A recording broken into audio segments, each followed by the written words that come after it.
మీ female కో stars sir?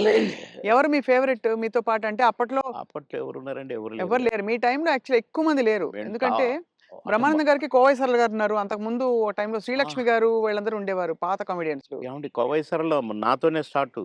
అవును. బ్రహ్మానందంతో గాదు. హ్మ్. నాతోనే స్టార్టు చాలా సినిమాలు. ఆ తర్వాత బ్రహ్మానందంతో కొన్ని సినిమాల్లో వేసింది. హ్మ్. కానీ నాతోనే ఎక్కువ సినిమాలు. హ్మ్. హ్మ్. మా ఇద్దరికి టగ్ ఆఫ్ వార్‌గా ఉండేది. అవును. 'కోవై సరళని' హ్మ్. ఆహ్, చాలా ఉన్నాయి. చాలా సినిమాలు, చాలా క్యారెక్టర్‌లు ఉన్నాయి మా ఇద్దరివి. కానీ హైలైట్ ఏంటంటే మీది సౌందర్య గారిది డ్యూయెట్. అది ఆకాశం అంత. 365వ రోజు సెకండ్ షో హౌస్‌ఫుల్ చూసా. అవును. 365వ రోజు. ఇంకా 100 రోజులు ఆడొద్దు సార్. మాకు కొన్ని కమిట్మెంట్ ఉండి రేపు తీసేస్తున్నాం. హ్మ్. 365 రోజులు అయిపోయింది కదా! అని అన్నారు. అలాంటిది. ఒక పాట ఒక కమెడియన్ చేస్తే 365 రోజులు ఆడటం అంటే చిన్న విషయమా? అవును. అంతే గదా! అలాగే ఇంకా కొన్ని సినిమాలున్నాయి. 'సిల్క్ స్మిత్', 'బావలసయ్య' పాట కూడా పాటతో 100 రోజులు. అవును.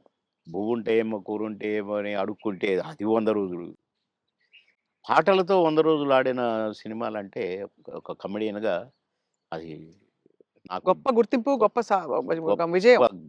అది ఘనత. అవును. ఘనతే. నా అదృష్టం అది. కానీ సార్ సాడ్ థింగ్ ఏంటంటే 'సిల్క్ స్మిత' గారు వెళ్ళిపోయారు. 'సౌందర్య' గారు వెళ్ళిపోయారు.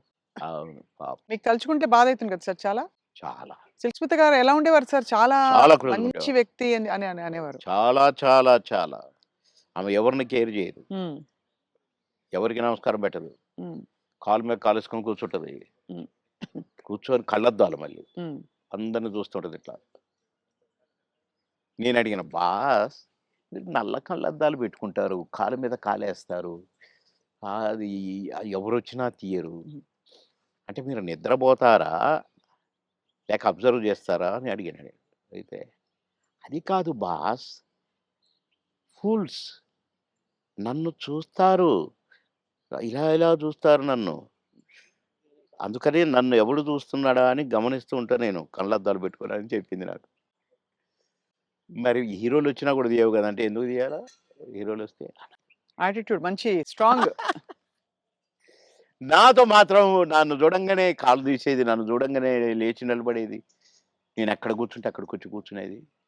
హ్మ్. భలే లైక్ చేసేదండి నన్ను. హ్మ్. గ్రేట్. హ్మ్. Great artist. ఎందుకో సార్ గ్రేట్ మంచి మనుషులు తొందరగా వెళ్ళిపోతారనిపిస్తుంది వాళ్ళందరూ. అంతే. కదా! మంచోళ్ళు తొందరగా అయిపోతారు. కరెక్ట్. హ్మ్. మేము దుబాయ్ పోయినాం ఒక ఫంక్షన్‌కి. హ్మ్. నన్ను బాస్ అని పిలిచేది. హ్మ్. బాస్ మనం షాపింగ్‌కెళ్తున్నాం. నేనెందుకు బాస్ నువ్వు లిప్‌స్టిక్‌లయి కొనుక్కుంటావు. నేనేం కొనుక్కోను కదా! నాకొద్దు. నేను రానన్నా. అంటే లేదు నాతో నువ్వు రావాలి. నేను పర్మిషన్ తీసుకున్నా. అంటే పోయినాం. పోతే ఈమేమో కొనుక్కుంది. హ్మ్. ఓహ్! బ్లాక్ కళ్ళద్దాలు పెట్టుకొనొచ్చింది బయటికి. నేనక్కడ అటు ఇటు కూర్చొని అది ఇది ఏదో బాస్ ఎలా ఉంది అంది. సూపర్ అన్నా. సూపరా? నిజంగా సూపరా? అయితే కొనేస్తున్నా. కొనేసేయి అన్నా. పోయింది. కొనేసా అనుకుంటూ వచ్చింది. ఇది మీరు పెట్టుకోండి బాస్ ఒకసారి అన్నది. పెట్టింది నాకు. ఓహ్! సూపర్ అన్నది ఇట్లా పెట్టి. అదేంటి బాస్ నాకు సూపర్ కాదు మీకు సూపర్ నాగా అన్నా. హ్మ్. చాలా బాగుంది. నేను అందుకే కొన్నాను నీకోసం. అన్నదండి. ఆ కళ్ళద్దాలు చనిపోయేదాకా దాచిపెట్టుకున్నాను. మంచిది. చాలా మంచిది. ఆ! అబ్బో! గ్రేట్. కానీ చాలా కష్టాలు, వివాదాలు, ఇక ఇవి పరిస్థితులు. వచ్చినాయిలెండి. అయి కొంచెం కరెక్ట్‌గా ఉన్నోళ్ళకి వివాదాలుంటాయి. హ్మ్. ఏ ఎండకు ఆ గొడుగు పట్టేటోళ్ళకుండవు. అదే. వివాదాలు రావు. హ్మ్. ఎక్కడికక్కడే సమస్య పోతాయి అవును. అని నా ఉద్దేశం. కష్టమే సార్ మీరన్నది చాలా అది కానీ మొత్తానికే సార్ మీరు వచ్చి సక్సెస్ సాధించాక 10 సినిమాలు అనంగానే రెమ్యూనరేషన్ అమాంతం పెంచేసారా? లేదండి మా పీరియడ్‌లో పెంచుడు గించుడు లేదండి అసలు. మా సినిమాకినిచ్చేవారా? కాల్ షీట్లు ఇచ్చేవారా సార్? ఆ రోజుల్లో సినిమాకే గదా! స స లేదండి. కాల్ షీట్సే హ్మ్. 5 రోజులు, 10 రోజులు, 15 రోజులు, 12 రోజులు అట్లా ఉండేది. ఇక కొన్ని మధ్యలో చిలక్కొట్టుడు క్యారెక్టర్‌లు కొన్నుండేది. 1 డే, 2 డేసు అయ్యి డే పర్ డే ఇంతని మొదలైనయి. హ్మ్. మేము ఏనాడు నేను గాని, నా తోటి వాళ్ళు గాని ఇంత తీసుకుంటా, ఇంత ఇస్తేనే వస్తా అని మేమెప్పుడూ అనలేదండి. హ్మ్. నా రేట్ ఇంత అని నేనెప్పుడు అనలేదండి. ఇప్పుడు హుహు. 'మాయలోడు' అంత పెద్ద హిట్ అయిన సాంగ్. అవును. ఆ మరుసటి సినిమాలోనే వితిన్ ఓహ్! చిరంజీవి గారు గూడా నన్ను పిలిచి, "సినిమా సూపర్ హిట్ అట. నీ పాటతో హిట్ అట బాబు" అని తెలుసా అంటే, నాకు తెలీదన్నా" అన్నా. నేను ఆయన షూటింగ్‌లో ఉన్నారు. హ్మ్. రిలీజ్ అయ్యాక. నేనసలు పెద్దగా నేనేదో అయిపోయానని నాకు ఫీలింగే లేదు. సత్యనారాయణ గారి పక్కన ఏదో పాట కామెడీ అప్పటికప్పుడే సాంగ్ క్రియేట్ అయిపోయింది నాకు. హ్మ్. పెడితే నేను మామూలుగానే పోయినా, చేసినా, వచ్చినా. అంతే తప్ప నేను పాటలకు నేనిప్పుడు సెపరేట్ ఇంత తీసుకున్నా నన్ను పెట్టమన్నారు నన్ను కొంతమందైతే. హ్మ్. నేను సినిమాకి ఏం తీసుకోండి మీరేమిస్తే అదే అనేదండి. ఆ ఆ ఆ రోజుల్లో ఆ వాల్యూస్ ఉండేవి గదా! వాల్యూస్ మన ఉండేవి. ప్రొడ్యూసర్స్‌గా గూడా ఆ గౌరవం ఇచ్చేవాళ్ళు. అక్కడ గౌరవమే ముఖ్యం తప్ప, డైరెక్టర్ల ముందు గాని, ప్రొడ్యూసర్ల ముందు గాని, మాకిచ్చే గౌరవమే మా పారితోషికం అనుకునేది. అంతే తప్ప ఏసేద్దాము, పెంచుదాము, లక్షలకు అని మేమెప్పుడూ ఊహించలేదండి. అవును. ఏమిస్తే తీసుకునేది. కొందరు డబ్బింగ్ జెప్పి బయటకొచ్చినాక, "క్షమించాలి సార్ మీకు బ్యాలెన్స్ ఇవ్వలేకపోతున్నా" అంటే, ఓకే. ఓకే. తర్వాత చూద్దాం అనుకుంటే ఎళ్ళిపోయేది. అంటే అడిగేది గాదు. ఆ! మాకిచ్చిన చెక్కులు బౌన్స్ అయినయి ఎన్ని, నుంచి విజయవాడ, గుంటూరు దాకా కట్టొచ్చు తోరణాలు. ఆహా! అన్ని చెక్కులు బౌన్స్ అయినాయి మాయి. మేమెప్పుడు మీ చెక్ బౌన్స్ అయిందనలే. ఒకతనయితే నిన్ననే డబ్బింగ్ జెప్పించాడు. డబ్బులడిగితే సార్ నేను మా భార్య పుస్తకంలో ఆడ బెట్టి, నేను డబ్బులు తెచ్చి సినిమా కంప్లీట్ చేస్తున్నా సార్, రిలీజ్ చేస్తున్నా సార్. ఏం జేయాలి సార్? బిజినెస్ కాలేదు సార్ అంటే, వద్దొద్దు. మీరేం ఫీల్ గాకండి అని ఎళ్ళిపోయాను నేను. హ్మ్. పొద్దున్నే వచ్చి ఇంట్లో ఉన్నాడట. మీకోసం ఎవరో వచ్చిండ్రు ఓ రోజు. ఎవరంటే ఎవరో ప్రొడ్యూసర్ అట. ఏంటండి అనంటే, సార్ క్షమించాలి. మీరు నాకు డేట్స్ ఇయ్యాలి సార్. అదేంటి నిన్ననేగా డబ్బింగ్ అయిపోయింది అంటే, ఒక ఆఫర్ వచ్చింది సార్ నాకు. అందుకే మీ డేట్లు కావాలి నాకు. ఆ రోజులు ఇయ్యండి సార్ చాలు. ఇగో అడ్వాన్స్ కవరు. నిన్నటి నిన్న డబ్బులు అనొచ్చుగా? హ్మ్. అనలా. ఇగోండి సార్ ఈ సినిమా అడ్వాన్స్ అన్నాడు. ఓకే. థాంక్ యూ అన్నా. డోర్ దాకా పోయిండు బయటికొచ్చి. అక్కడ వెనక్కి తిరిగి, మీరు మహానుభావులు సార్. చల్లగా ఉండాలి. మీరు నిన్నటి డబ్బులు అడుగుతారేమోననే భయంతో వచ్చాను సార్ నేను. అడిగితే ఏదో ఒకటి చెప్పుదాం అనుకున్నా సార్. కానీ అసలు మీరు ఆ టాపికే ఎత్తలేదు. మీరు మహానుభావులు సార్ అన్నాడు. ఈ ముక్క చాలయ్య నాకు. డబ్బులు గాదు. నువ్వు మళ్ళా సినిమా తీస్తానని వచ్చావు చూసావు. హ్మ్.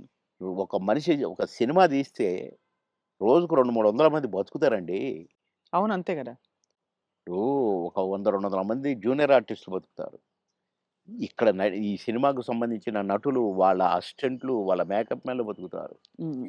డాన్సర్లు, డాన్స్ మాస్టర్‌లు బతుకుతారు. ఫైటర్లు, ఫైట్ మాస్టర్‌లు బతుకుతారు. ఇప్పుడు ప్రొడక్షన్ డిపార్ట్‌మెంటు, అటు డైరెక్షన్ డిపార్ట్‌మెంటు ఇంతమంది 24 క్రాఫ్ట్స్ మీరు అన్నం పెడతారండి నెల, 2 నెలలు. మీలాంటి వాళ్ళు ప్రొడ్యూసర్‌లు అవుతూ ఉండాలి. సినిమాలు తీస్తూనే ఉండాలి. అందుకనే నేను మీరు అడ్వాన్స్ అనంగానే తీసుకున్నాను అన్నా. అట్లా ఇండస్ట్రీ బతకాలని ఆలోచించాలండి. కానీ అదొకటే కాకుండా సార్ ఆ రోజుల్లో మానవ సంబంధాలు బలంగా ఉండేవి. వ్యక్తుల్ని నిజమండి. పోగొట్టుకోదని. నిజం. ఇవాళేంటి సార్ రోజుకి 5,00,000, 10,00,000 ఇట్లా ఉన్నాయి కదా! పేమెంట్స్ అన్నీ అవును. ఇట్లున్నాయి. కానీ ఆహ్, గంటల ప్రకారం ఉన్నాయి ఇప్పుడు. గంట ప్రకారం కదా సార్ ఇప్పుడు? గంటలు.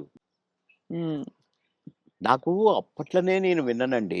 'ఎన్టీ రామారావు' గారు గాని, 'కృష్ణ' గారు గాని డబ్బులు ఇయ్యకపోతే ప్రొడ్యూసర్‌ని అడిగేవాళ్ళు కారట. హ్మ్. 'కృష్ణ' గారికి ఒకసారి బ్యాడ్ పీరియడ్ వచ్చిందట.